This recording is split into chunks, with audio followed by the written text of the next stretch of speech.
What's going on, you guys? Welcome back to another reactor video, and welcome to the channel if you're new here. My name's Caleb Mayer, also known as the theatre guy on my other channels, and today we're reacting to a My Story animated video about a girl who apparently got adopted by the creepiest person ever. So let's find out why. Enjoy.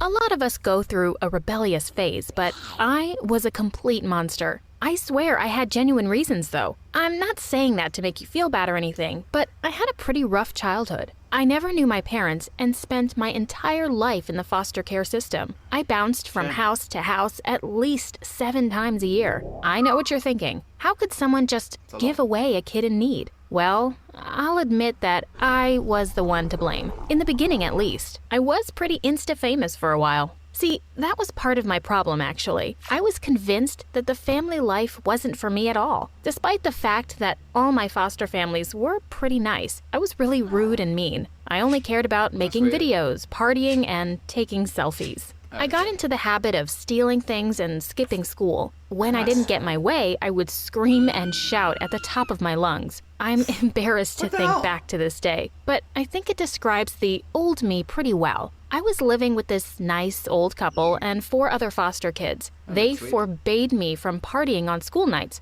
but I went out anyway and stole their car to get there. Forbade? Is forbade a word? Maybe it is. When I came home, all they did was ground me and take away my cell phone. I got so mad that I screamed and smashed their things. I made the old lady cry. I feel horrible thinking back about it. I just couldn't control myself.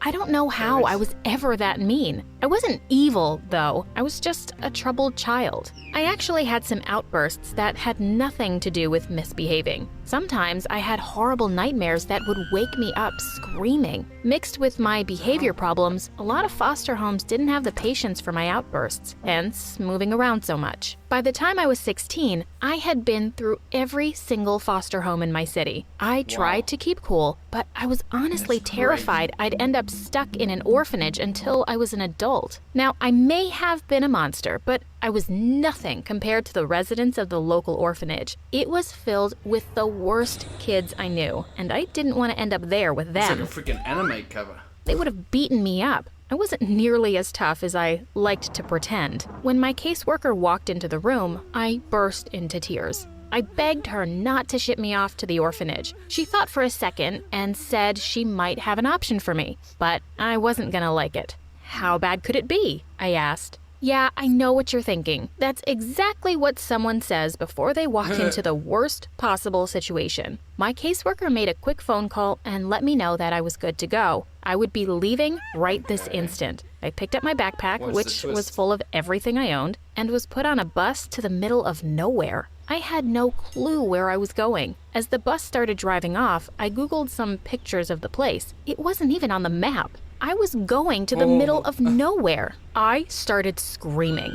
I ran over and begged the bus driver to stop, but he said it was already too late. I posted one last selfie letting my followers know that I was going to be taking a break from social media. Something told me that there wasn't going to be any service out in the middle of nowhere. I was a city girl obsessed with the internet and gaming, and I couldn't even watch My Story animated where I was going. My cell phone service cut out maybe a half hour into the trip. 3 hours later, I was awoken by the bus stopping. I looked out the window and saw this huge, creepy mansion. I thought it was the town hall to get my papers or something. I was shocked when the bus driver said, "We're here." I told him he was supposed to take me to my new home directly. Oh, sweetie. He laughed. This is it. Then he just drove off, leaving me alone with my backpack at the entrance to the mansion. I walked. It's kind of cool looking. I mean, it kind of looks like a Halloween house. Nice looking, at least. It's a mansion. I mean, can't complain. Cautiously up to the door and knocked a couple of times with no answer. I called out, but still got no answer. Next thing you know, she comes in. Doodle-ding, doodle-ding, doodle-ding, doodle-ding, doodle-ding. Okay. Saw a letter taped to the door and decided to open it. It read, "Welcome home, Charlotte. Please let yourself in." Sure enough, the door was unlocked. It creaked open slowly and creepily. I walked right in and decided to explore. Now, I know I said the outside was scary, but that was nothing compared to the interior of the house. It felt like it was straight from the Addams Family.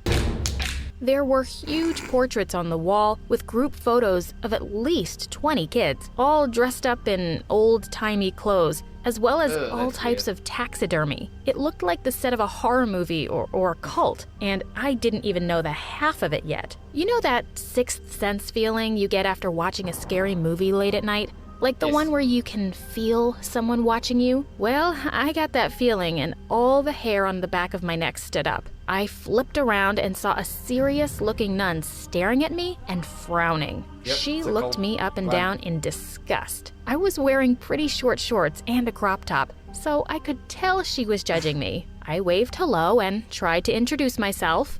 That's what I think is so like freaking... I mean, to be honest, I've never met a nun, but I get the perception that they're quite judgmental because of like, you know, it's kind of like, you know... Well, I've chosen to be XYZ, so, you know, if you don't conform, well... You know, I get that impression. You know, I don't know. Let me know in the comments if you guys know of any nuns or know any nuns personally. Being a nun is weird, but, you know, I suppose it's their choice and, you know. But, yeah, let me know if you guys know of any nuns and what they're like.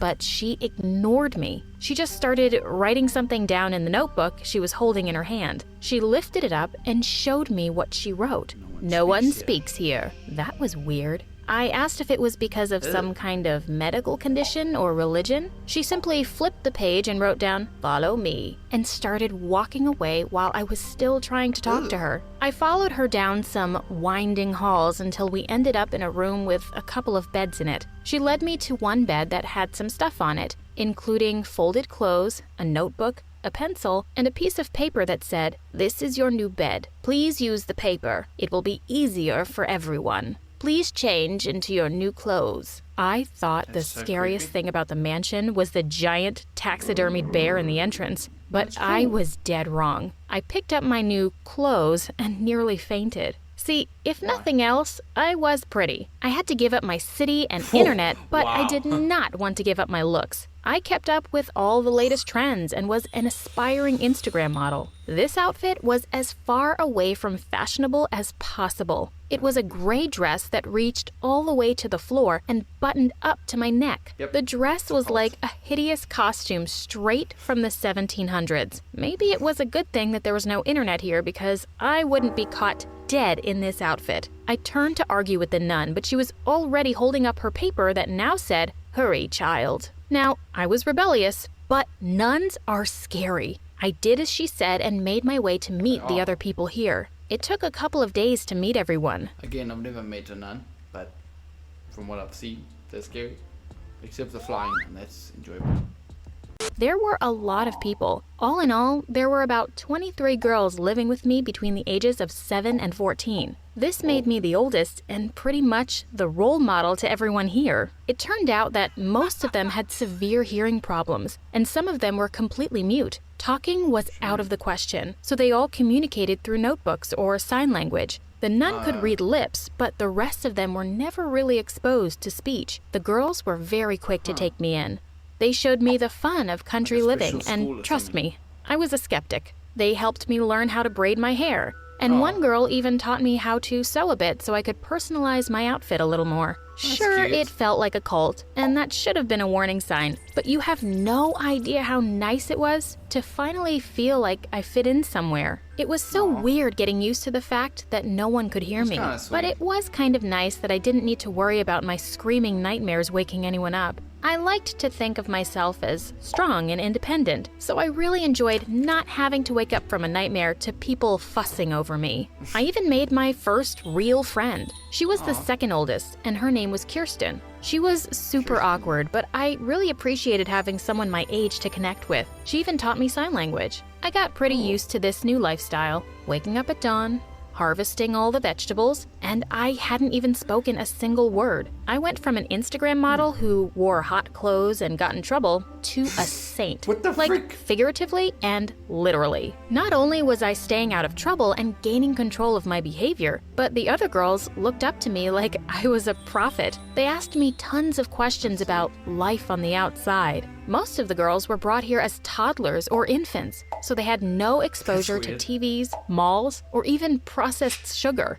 This one girl, Susie, asked me how you feed the people that live on TV so that they can perform for you. Kirsten's favorite thing for me to describe was cheese puffs. The concept of such a treat was godly and fantasy-like to her. I told her that I promised I would bring her back some once I moved out. She always got weird when I brought up leaving. I always assumed it was because she would miss me, and I was about to find out it was a little more complicated than that. Don't get me wrong, though. I was ready to leave. I appreciated everything they did. Even after everything, I don't regret the time I spent there. Still, I was counting down the days to my 18th birthday when I could move out. That's when everything changed. I wrote the nun asking what I should do about moving back to the city, and she got really weird. She asked, what about everything here? The life I had with the other children. She asked why I wasn't happy. I assured her that nothing was wrong and I loved them all. I told her I wanted to go out into the real world, get a job, and fall in love. She seemed to understand, but she said something next that made me question everything. I guess you won't get to meet him if you leave, she sighed. She explained that there was a new boy coming to work at the estate as a gardener the week after my 18th birthday. I got creeped out there. I got goosebumps saying that when she said him. I thought it's like the head cult, I don't know, cult leader or whatever, the head guy or whatever, but or something. But okay, all right, just a work. She'd never mentioned him before, but she said she thought she would keep it as a surprise because she really thought we would hit it off. I should have sensed something was suspicious, but she convinced me to stay. Try not to judge me. I hadn't seen a boy in years. I have to admit, I was pretty happy I did, at least at first. The boy came all right. He was everything I hoped for. He was handsome and seemed very nice. Not only that, he could speak and hear just like me. The nun immediately introduced us and even encouraged me to speak. Something she hadn't done the entire time I lived there. It felt so weird talking after a couple of years of complete silence. I was embarrassed by how poorly the words came out and how weak my voice was. But he was super sweet and showed a keen interest in me. He even called my little voice super cute. At first, it was really flattering, but there was something off about him. For one thing, he was very close to the nun and always had private meetings with her. Another problem was that I never actually saw him gardening. One day, out of nowhere, he proposed to me after only knowing me for a week. I freaked out. He was very insulted, explaining he came here and paid big money to take me as his wife. He was promised that I would be submissive, and refusing his proposal was not submissive. He paid the nun for me? I freaked out and ran to my room to pack. That's when the nun came in and tried to explain everything. But this time, she spoke to me. She'd lied about being mute. She explained how she needed money for her medical expenses, and a dowry was the only logical thing to do, and the girls weren't fit for life in the real world. I told her that she needed to give the girls a chance. The world wasn't as scary as she made it out to be. Freedom was everything. The nun simply apologized. I thought she was coming around, but she locked me in the room. I screamed for help, but all of the children were deaf. The only people who could hear me were the nun and the crazy man who wanted to marry me. There was nowhere to go and no one to help me. I only had one option to avoid living in my room for the rest of my life. I agreed to marry him. I put on a big show and he fell for me immediately. Kirsten slipped me a note. She said I wasn't the first person the nun had married off, and they all disappeared shortly after. She knew that she would be next, as the second oldest, so she begged me to follow her plan so we could break the cycle. The nun was grooming submissive girls to marry off to weird men when they turned 18. On the day of the wedding, I pretended to be sick, very sick. The girl who helped me offered to accompany me to the hospital. She wrote a note to the nun explaining that my fever was very high and it was too dangerous for the nun to come near me. She was suspicious and insisted she come. The girl and I got into the car first, and when the nun tried to hop in, we pushed her to the ground, locked the doors, and drove off. We drove over 40 minutes before we found a town. There, we told the police everything that had happened. We were raised on a crazy wife farm. That's not even the craziest part of the story. See, when the police drove out there, they found the mansion, but it was completely empty. They had to use search dogs, which led them to another disturbing discovery. Underneath the farm we worked on, there was a huge secret. All the money she got from selling brides was used to build a giant underground bunker. She was part of a huge church, which included every family she sold the brides to. The kids were all rescued, but the nun was never found. Kirsten and I still live with each other. We are in the process of opening up our own foster home. We still keep in touch with some of the other girls we lived with. And yes, we have cheese puffs almost every day. Still, I can't help thinking she's out there somewhere, plotting her revenge. Sometimes I find crosses left in random places. The worst thing that happened last night, though, I was looking through my camera for some funny photos I'd taken when I saw pictures of Kirsten and I sleeping. I always thought I could sense someone peering at us in the middle of the night, but I chalked it up to my usual nightmares. I don't know if I should tell Kirsten or not, but I'm running out of excuses for why we need to move to a new apartment every month. If you guys thought that animated story was weird, check out this one. Well guys, thank you so much for watching, and until next time, stay awesome, and I'll see you guys in the next video. Bye!